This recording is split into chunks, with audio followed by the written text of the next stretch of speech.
నమస్తే. శ్రీ గురుభ్యో నమః. శ్రీమాత్రే నమః. ఆదిత్యాయ చ సోమాయ మంగళాయ బుధాయ చ గురు శుక్ర శనిభ్యే రాహవే కేతవే నమః.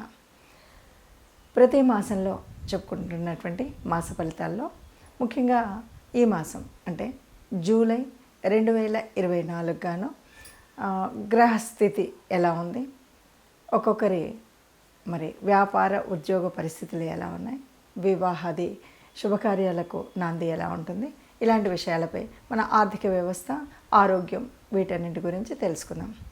ముందుగా జూలై మాసం అంటే ఈ మాసానికి కొంత ప్రత్యేకత అయితే ఉంది అని చెప్పాలి.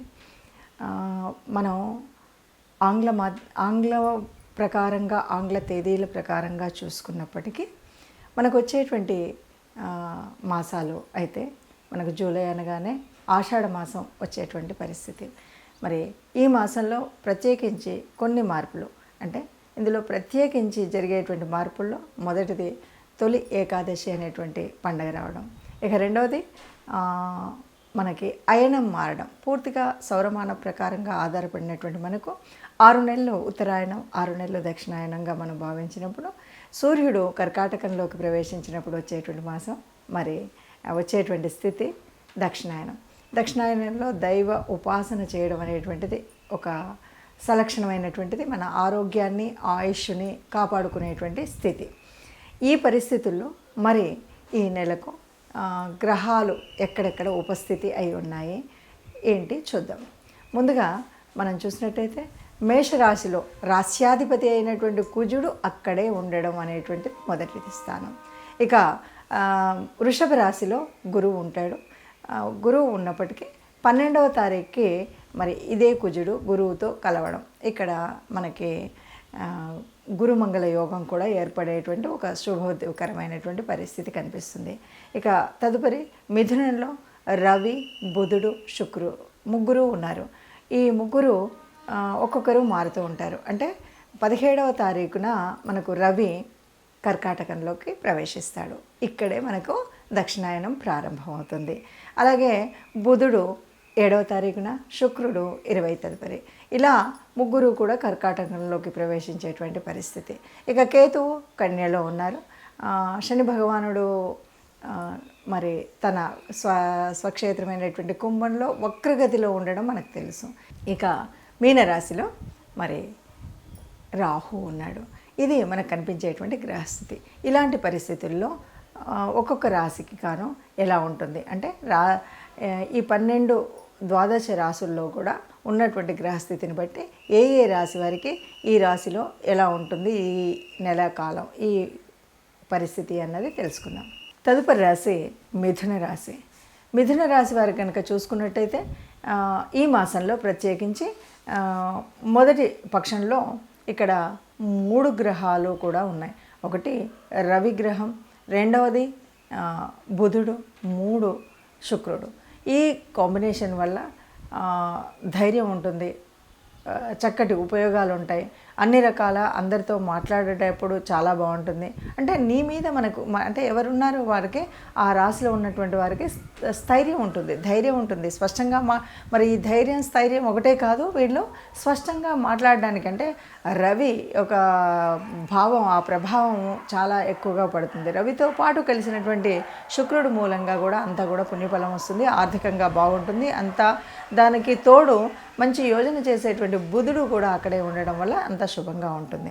అయితే తదుపరి మనకి రెండవ పక్షం అంటే మొదటి పక్షంలోనే 7వ తారీఖులో బుధుడు కర్కాటకంలోకి వెళ్ళాడు.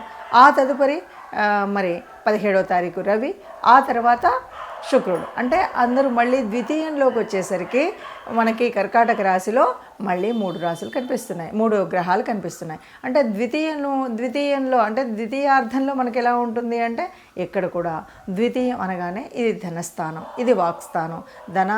ధనం సమృద్ధిగా ఉంటుంది, వాక్కు సమృద్ధిగా ఉంటుంది.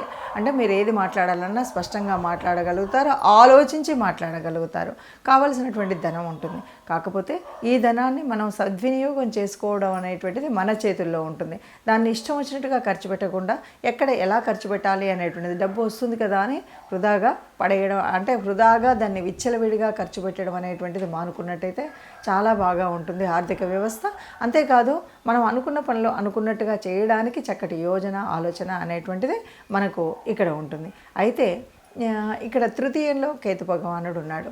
అంటే ఇది భ్రాతృస్థానం, అంటే మనకన్నా చిన్నవాళ్ళైనటువంటి సోదరులు వీళ్ళతో సోదర స్థానం అంటూ ఉంటాం. అలాగే కమ్యూనికేషన్ స్థానం. ఇక్కడ కేతు అనగానే కొద్దిగా ఎలా ఉంటుందంటే అంతా వైరాగ్య స్థితి, వైరాగ్యం నాకెందుకులే అంటే ఉంటుంది కదా, ఇలా ఉంటుందన్నమాట. అంటే కొంచెం ఆధ్యాత్మిక చింతన కూడా ఉంటుంది. ఈ ఆధ్యాత్మిక చింతన ముఖ్యంగా సోదరుల ఇళ్లలో పూజలు పునస్కారాలు ఇలాంటివి ఉంటాయి. లేకపోతే వాళ్ళ ద్వారా మనము ఎక్కడికైనా వెళ్ళడము అనేటువంటిది, అంటే తీర్థయాత్రలు పుణ్యక్షేత్రాలు ఇలాంటి వాటికి వెళ్ళేటువంటి పరిస్థితి కూడా మనకు కనిపిస్తుంది.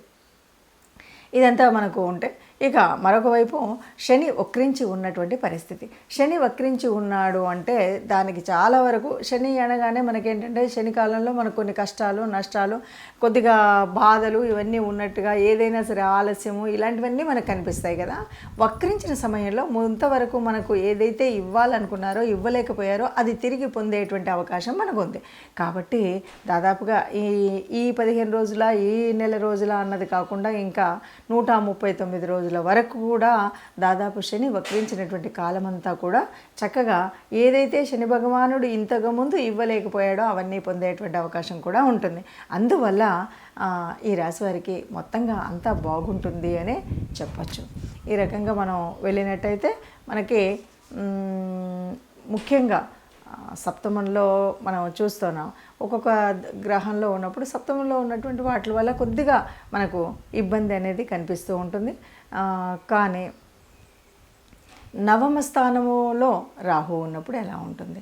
నవమ స్థానంలో రాహు ఉన్నప్పుడు ఇది పుణ్యస్థానమే అయినప్పటికీ కూడా కొద్దిగా అడ్డంకులు, ఎక్కువ తక్కువ ఆశలు, ఎక్కువ తక్కువ కోరికలు ఇలాంటివన్నీ ఉంటాయి. వీటన్నిటిని కూడా మనం సమన్వయం చేసుకున్నప్పుడు చక్కగా ముందుకు వెళ్ళొచ్చు, అందరం ఆనందంగా ఉండొచ్చు, హాయిగా ఉండొచ్చు అన్నదే చెప్తూ మనకు ఇష్టదేవత ఆరాధన అన్నది మనది మర్చిపోవద్దు. కులదేవతను అస్సలు మర్చిపోకుండా ఉండండి. ఇప్పటి వరకు మనం చూసినటువంటి ఈ గ్రహ పరిస్థితుల మూలంగా ఒక్కొక్క రాశికి ఉన్నటువంటి స్థితిగతుల మూలంగా ఏది ఏమైనా మనం చెప్పుకునేటువంటిది ఒక విషయం ఎప్పుడు చెప్పుకుంటున్నట్టుగానే మనకు ఇదంతా కూడా గోచార రీత్యా. ఈ గోచార రీత్యా అందరికీ ఇలాగే జరుగుతుందా అన్నప్పుడు కోటాను కోట్ల మంది ఉన్నటువంటి వాళ్ళల్లో అందరికీ ఇలాగే జరుగుతుంది అని చెప్పాం. కానీ దాదాపుగా మనకి ఒక 30% వరకు కనిపిస్తుంది. అయితే మరి ఎందుకు చెప్పుకోవాలి అన్నప్పుడు మాత్రం మనం ఒక మాట చెప్తూ ఉంటాం. అందరికీ వారి జన్మ కుండలి కనుక తెలిసినట్టయితే దాని ప్రకారంగా మనం చూసినట్టయితే ఇప్పుడు ఈ మాసంలో ప్రత్యేకించి మనకు ఒక యోగం గురించి చెప్తున్నాం. మొన్నటి వరకు బుధాదిత్య యోగం అని ఎలాగన్నామో ఇప్పుడు మనకి గురుమంగళ యోగం అని చెప్తున్నాం. ఈ యోగం ఉన్నటువంటి కాలంలో మనం దాన్ని ఎలా చేయాలి, ఏం చేయాలి అనేటువంటి పరిస్థితి. అంతేకాదు మరి ఈ మాసంలోనే మనకు ప్రారంభమయ్యేటువంటి దక్షిణాయన కాలం, ఇందులో కూడా మనము ప్రత్యేకించి మనం ఇంటి ఇలవేల్పును కానీ కులదేవతను కానీ నిత్యం ప్రార్థించినట్టయితే మనకు ఉన్నటువంటి అనేక గ్రహదోషాలు కూడా తొలగిపోయేటువంటి అవకాశం ఉంది. అందువల్ల మీకున్నటువంటి గ్రహ పరిస్థితిని చూసుకొని మనం ఏం పరిహారం చేసుకోవాలి. ఏం పరిహారం చేసుకోవాలి అన్నప్పుడు ముఖ్యంగా ఇప్పుడు వచ్చేటువంటి కాలం కూడా దేవతలకు నిద్రాణ స్థితి కాబట్టి మనం ఎంతసేపు దేవత ఉపాసన చేయడం, దేవతల్ని ప్రార్థించడం, అందులో ముఖ్యంగా మీ ఇష్టదేవత ఆరాధన లేకపోతే కులదేవత ఆరాధన అనేది మర్చిపోకుండా చేయడం. దానితో పాటు ఆరోగ్యం సరిగ్గా ఉండాలి అనేటువంటి వాళ్ళందరూ కూడా, ఎవరైనా అనారోగ్యంతో ఉన్నటువంటి వారు కానీ ఇప్పుడున్న వాళ్ళు ఆరోగ్యాన్ని సమతుల్యంగా ఉంచుకోవాలనుకునేటువంటి వారు కానీ ప్రత్యక్ష సూర్యనారాయణుడు మర్చిపోకుండా ప్రార్థించడం, సూర్య నమస్కారాలు చేయడం, ఆదిత్య హృదయం వినడం, ఇవి ఈ మాసమంతా తప్పనిసరిగా చేయాలి. ఈ మొదటి పక్షంలో చేయాలి, రెండవ పక్షంలో చేయాలి.